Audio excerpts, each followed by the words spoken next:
Now we have an interview with the famous writer Snorri Sturluson. Hello, I am really glad to see you in our studio. Hello. Now I have several questions for you. Are you ready? Yes. The first question is, what is Edda? Hello.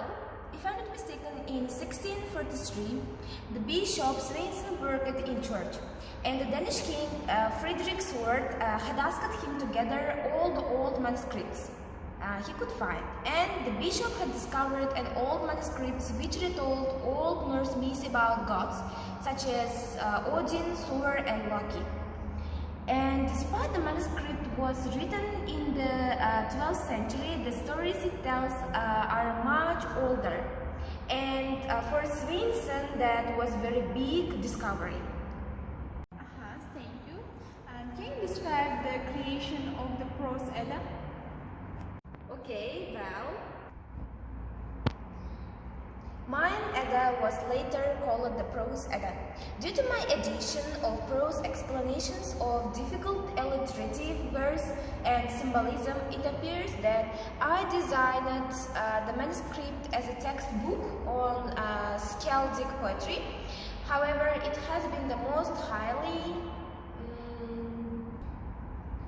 prized for the songs and poems that record an incredible array of mythology heroes and battles.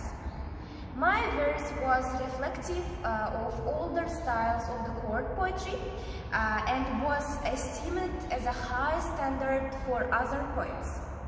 The Prose Edda is an important source since its discovery. It has been one of the most widely read of the early Icelandic texts. And also it tells the stories that you may have heard of before. Okay, Mr. Snorri Sturluson, can you tell me what is the difference between the poetic and prose Edda? Now I will explain the difference between prose and poetic Edda.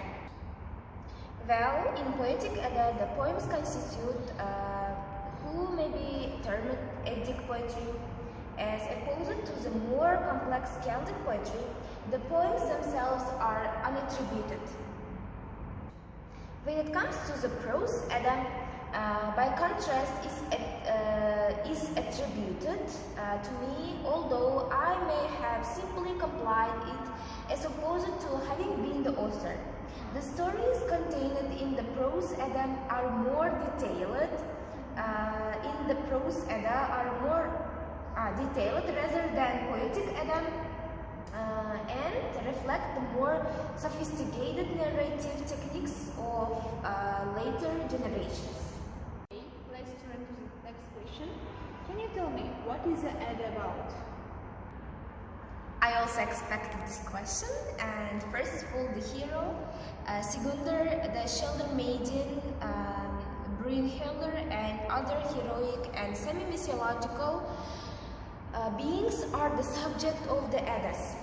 And while Icelandic became Christianized about 1000 AD, a great aspect of Eddas is that they save a pre-Christian belief system which features gods, goddesses, monsters, and other heroes. Okay, thank you for your clear answer. Okay, finally, we are turning to our last question. Can you tell me, what is the first and the most important poem in Edda? Yes, and well, it's Völuspá. It is the first and the best poem of the poetic Edda. It tells the story of the creation of the world, and it's coming and related via a Volva and Ceres addressing Odin. Well, I can say without doubt it's one of the most important primary source for the study of Norse mythology. Okay, thank you very much for your response, and we will wait for you in our next interview. Thank you. And it was the end of our interview. Thank you very much for your attention.